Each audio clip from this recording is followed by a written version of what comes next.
बोलिए सतगुरुदेव की जय। बोलिए बंदी छोड़ कबीर साहेब की जय।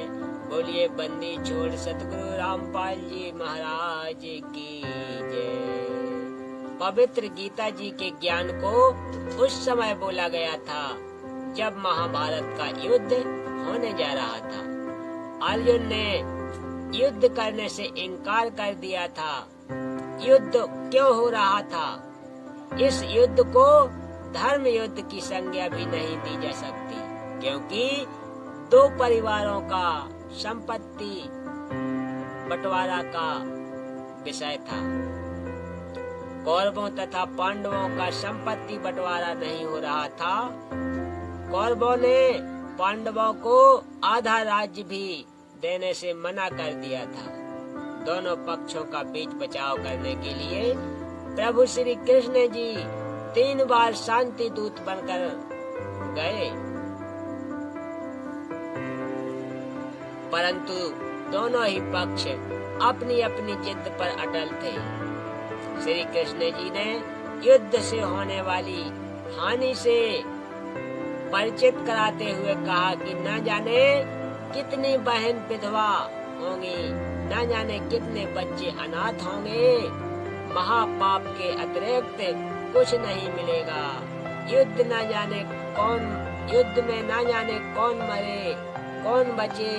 तीसरी बार जब श्री कृष्ण जी समझौता करवाने गए तो दोनों पक्षों ने अपने अपने पक्ष वाले राजाओं की सेना सहित सूची पत्र दिखलाया तथा कहा कि इतने राजा हमारे पक्ष में हैं तथा इतने हमारे पक्ष में। जब श्री कृष्ण जी ने देखा कि दोनों ही पक्ष टस से मस नहीं हो रहे हैं, युद्ध के लिए तैयार हो चुके हैं, तब श्री कृष्ण जी ने सोचा कि एक दांव और है, वह भी आज लगा देता हूँ। श्री कृष्ण जी ने सोचा कि कहीं पांडव मेरे संबंधी होने के कारण अपनी जिद इसलिए ना छोड़ रहे हों कि श्री कृष्ण हमारे साथ हैं, विजय हमारी ही होगी, क्योंकि श्री कृष्ण जी की बहन सुभद्रा जी का विवाह श्री अर्जुन जी से हुआ था। श्री कृष्ण जी ने कहा कि एक तरफ मेरी सर्व सेना होगी और दूसरी तरफ मैं स्वयं होऊंगा, और इसके साथ साथ मैं वचनबद्ध भी होता हूँ कि मैं हथियार नहीं उठाऊंगा। इस घोषणा से पांडवों के पैरों के नीचे की जमीन खिसक गई। उनको लगा कि अब हमारी पराजय निश्चय है। यह विचार कर पांचों पांडव यह कहकर सभा से बाहर गए कि हम कुछ विचार कर लें। कुछ समय उपरांत श्री कृष्ण जी को सभा से बाहर आने की प्रार्थना की। श्री कृष्ण जी के बाहर आने पर पांडवों ने कहा कि हे भगवान, हमें 5 गांव दिलवा दो, हम युद्ध नहीं चाहते हैं। हमारी इज्जत भी रह जाएगी और आप चाहते हैं कि युद्ध ना हो, वह भी टल जाएगा। पांडवों के इस फैसले से श्री कृष्ण जी बहुत प्रसन्न हुए तथा सोचा कि बुरा समय टल गया। सभा में केवल कौरवों तथा उनके समर्थक शेष थे। श्री कृष्ण जी ने कहा कि दुर्योधन, युद्ध टल गया है। मेरी भी यह हार्दिक इच्छा थी। आप पांडवों को 5 गांव दे दो। वे कह रहे हैं कि हम युद्ध नहीं करेंगे। दुर्योधन ने कहा कि पांडवों के लिए सुई की नोक के तुल्य जमीन नहीं है। यदि उन्हें चाहिए तो युद्ध के लिए कुरुक्षेत्र के मैदान में आ जाएं। इस बात से श्री कृष्ण जी ने नाराज होकर कहा कि दुर्योधन, तू इंसान नहीं शैतान है।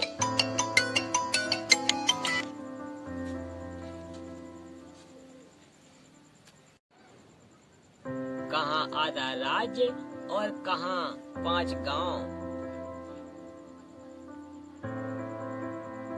मेरी बात मान ले, 5 गांव दे दे। श्री कृष्ण से नाराज होकर दुर्योधन ने सभा में उपस्थित योद्धाओं को आज्ञा दी कि श्री कृष्ण को पकड़ो तथा कारागार में डाल दो। आज्ञा मिलते ही योद्धाओं ने श्री कृष्ण को चारों तरफ से घेर लिया। श्री कृष्ण जी ने अपना विराट रूप दिखाया, जिस कारण सर्व योद्धा तथा कौरव डर गए, कुर्सियों के नीचे घुस गए तथा शरीर के तेज प्रकाश से आंखें बंद हो गईं। श्री कृष्ण जी वहां से निकल गए।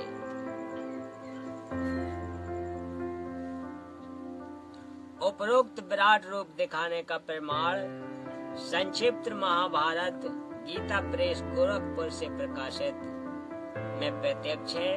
जब कुरुक्षेत्र के मैदान में पवित्र गीता जी का ज्ञान सुनाते समय अध्याय 11 श्लोक 32 में पवित्र गीता बोलने वाला प्रभु कह रहा है कि अर्जुन, मैं बड़ा हुआ काल हूँ, अब सर्व लोगों को खाने के लिए प्रकट हुआ हूँ। जरा सोचे, श्री कृष्ण जी तो पहले से ही श्री अर्जुन जी के साथ थे।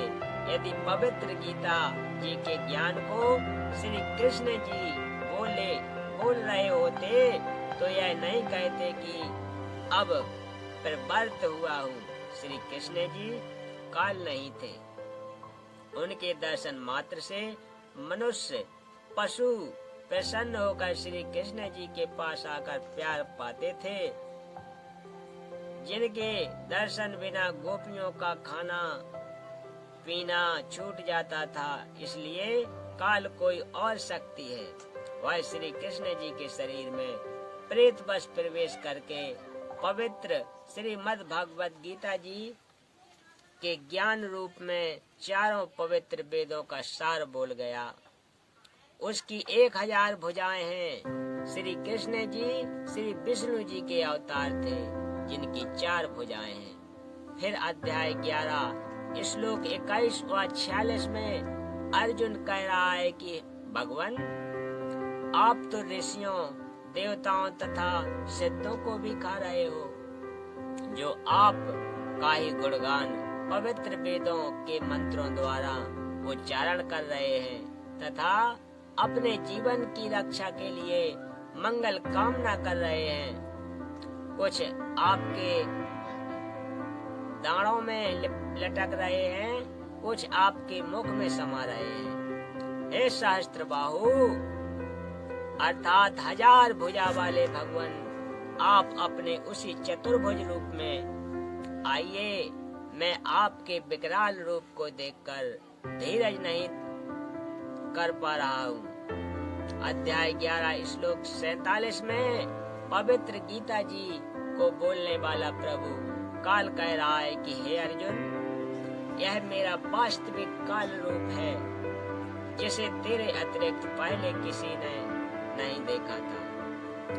उपरोक्त विवरण से एक तथ्य जो यह सिद्ध हुआ कि कौरवों की सभा में विराट रूप श्री कृष्ण जी ने दिखाया था तथा यहाँ कुछ के युद्ध के मैदान में विराट रूप काल श्री कृष्ण जी के शरीर में प्रेत बस प्रवेश करके अपना विराट रूप काल ने दिखाया था। नहीं तो यह नहीं कहता कि यह विराट रूप तेरे अतिरिक्त पहले किसी ने नहीं देखा है, क्योंकि श्री कृष्ण जी अपना विराट रूप कौरवों की सभा में पहले ही दिखा चुके थे। दूसरी यह बात सिद्ध हुई कि पवित्र गीता जी को बोलने वाला काल ब्रह्म ज्योति निरंजन है, न कि श्री कृष्ण जी, क्योंकि श्री कृष्ण जी ने पहले कभी नहीं कहा कि मैं काल हूँ तथा बाद में कभी नहीं कहा कि मैं काल हूँ। श्री कृष्ण जी काल नहीं हो सकते। उनके दर्शन मात्र को तो दूर दूर क्षेत्र के स्त्री तथा पुरुष तड़पा करते थे। विराट रूप क्या होता है? विराट रूप आप दिन के समय या चांदनी रात्रि में जब आपके शरीर की छाया छोटी, लगभग शरीर जितनी लंबी हो या कुछ बड़ी हो, उस छाया के सीने वाले स्थान पर 2 मिनट तक एकटक देखें। चाहे आंखों से पानी भी क्यों न गिरे, फिर सामने आकाश की तरफ देखें, आपको अपना ही विराट रूप दिखाई देगा जो सफेद रंग का आसमान को छू रहा होगा। इसी प्रकार प्रत्येक मानव अपना विराट रूप रखता है, परंतु जिनकी भक्ति शक्ति ज्यादा होती है उनका उतना ही तेज अधिक होता जाता है। इसी प्रकार श्री कृष्ण जी पूर्व भक्ति शक्ति से सिद्ध युक्ति थे। उन्होंने भी अपनी सिद्धि शक्ति से अपना विराट रूप प्रकट कर दिया, जो काल के तेजोमय शरीर से कम तेजोमय था। तीसरी बात यह सिद्ध हुई कि पवित्र गीता जी बोलने वाला प्रभु काल सहस्रबाहु अर्थात 1000 भुजा युक्त है, तथा श्री कृष्ण जी तो श्री विष्णु जी के अवतार हैं जो 4 भुजा युक्त हैं। श्री विष्णु जी 16 कला युक्त हैं तथा श्री ज्योति निरंजन काल भगवान 1000 कला युक्त हैं। जैसे एक बल्ब 60 वाट का होता है, एक बल्ब 100 वाट का होता है, एक बल्ब 1000 वाट का होता है। रोशनी सर्व बल्बों की होती है, परंतु बहुत अंतर होता है। ठीक इसी प्रकार दोनों प्रभुओं की शक्ति तथा विराट रूप का तेज भिन्न भिन्न था। इस तत्व ज्ञान के प्राप्त होने से पूर्व जो गीता जी के ज्ञान को समझाने वाले महात्मा जी थे, उनसे यह दास प्रश्न किया करता था कि पहले तो भगवान श्री कृष्ण जी 3 बार शांति दूत बनकर गए थे तथा कहा था कि युद्ध करना महापाप है। जब श्री कृष्ण जी ने स्वयं युद्ध करने से मना करते हुए कहा कि हे देवकी नंदन, मैं युद्ध नहीं करना चाहता हूँ, सामने खड़े स्वजनों व नातियों तथा सैनिकों को होने वाला विनाश देखकर मैंने अटल फैसला कर लिया कि मुझे 3 लोक का राज्य भी प्राप्त हो तो भी मैं युद्ध नहीं करूंगा। मैं तो चाहता हूँ कि मुझे निहत्थे को दुर्योधन आदि तीर से मार डालें, ताकि मेरी मृत्यु से युद्ध में होने वाला विनाश बच जाए। श्री कृष्ण, हे श्री कृष्ण, मैं युद्ध न करके भिक्षा अन्न खाकर भी जीवन निर्वाह उचित समझता हूँ। हे श्री कृष्ण, स्वजनों को मारकर तो पाप को ही प्राप्त होंगे। मेरी बुद्धि काम करना बंद कर गई है।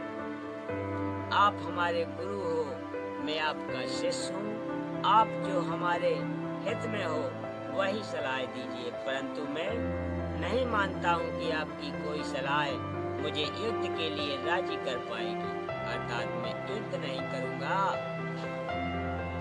फिर श्री कृष्ण जी में प्रवेश काल बार बार कह रहे हैं कि अर्जुन, कायर मत बन, युद्ध कर, या तो युद्ध में मारा जाकर स्वर्ग को प्राप्त होगा या युद्ध जीत कर पृथ्वी के राज्य को भोगेगा, आदि आदि कहकर ऐसा भयंकर विनाश करवा डाला जो आज तक के संत महात्माओं तथा सभ्य लोगों के चरित्र में ढूंढने से भी नहीं मिलता।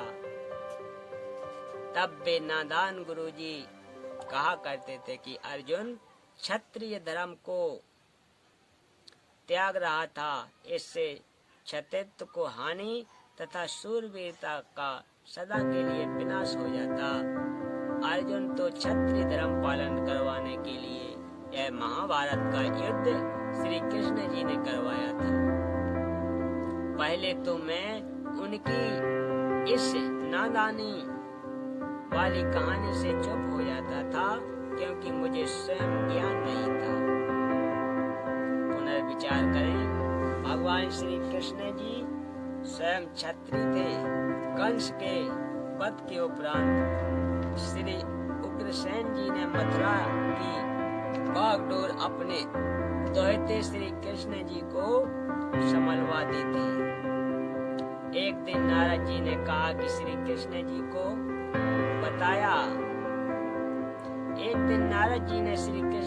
बताया कि निकट ही एक गुफा में एक सिद्धि युक्त राक्षस राजा मुचकंद सोया पड़ा है। वह 6 महीने सोता है तथा 6 महीने जागता है। जागने पर 6 महीने युद्ध करता रहता है तथा 6 महीने सोने के समय यदि कोई उसकी निद्रा भंग कर दे तो मुचकंद की आंखों से अग्निबाण छूटते हैं तथा सामने वाला तुरंत मृत्यु को प्राप्त हो जाता है। आप सावधान रहना। यह कहकर श्री नारद जी चले गए। कुछ समय उपरांत श्री कृष्ण जी को छोटी उम्र में मथुरा के सिंहासन पर बैठा देखकर एक काल्यवन नामक राजा ने 18 करोड़ सेना लेकर मथुरा पर आक्रमण कर दिया। श्री कृष्ण जी ने कहा कि दुश्मन की सेना बहुसंख्या में है तथा न जाने कितने सैनिक मृत्यु को प्राप्त होंगे। क्यों न काल्यवन का वध मुचकंद से करवा दूं। यह विचार कर भगवान श्री कृष्ण जी ने काल्यवन को युद्ध के लिए ललकारा तथा युद्ध छोड़कर क्षत्रिय धर्म को भूलकर विनाश टालना आवश्यक जानकर भाग लिए और उस गुफा में प्रवेश किया जिसमें मुचकंद सोया हुआ था। मुचकंद के शरीर पर अपना पीताम्बर पीला चद्दर डालकर श्री कृष्ण जी गुफा में गहरे जाकर छुप गए। पीछे पीछे काल्यवन भी उसी गुफा में प्रवेश कर गया। मुचकंद को श्री कृष्ण समझकर मुचकंद का पैर पकड़कर घुमा दिया तथा कहा कि कायर, तुझे छुपे हुए को थोड़े ही छोड़ूंगा। पीड़ा के कारण मुचकंद की निद्रा भंग हुई। नेत्रों से अग्निबाण निकले तथा काल्यवन का वध हुआ। काल्यवन के सैनिक तथा मंत्री अपने राजा के शव को लेकर वापस चल पड़े क्योंकि युद्ध में राजा की मृत्यु सेना की हार मानी जाती है। जाते हुए कह गए कि हम नया राजा नियुक्त करके शीघ्र ही आएंगे। श्री कृष्ण जी तुझे नहीं छोड़ेंगे। बोलिए सतगुरुदेव की जय। तो भक्तों, आज की कथा यहीं समाप्त करते हैं। मिलते हैं नेक्स्ट कथा में। तब तक के लिए सत साहेब। अगर आप हमारे चैनल पर नए हों तो कृपया चैनल को सब्सक्राइब कर लें। सत साहेब।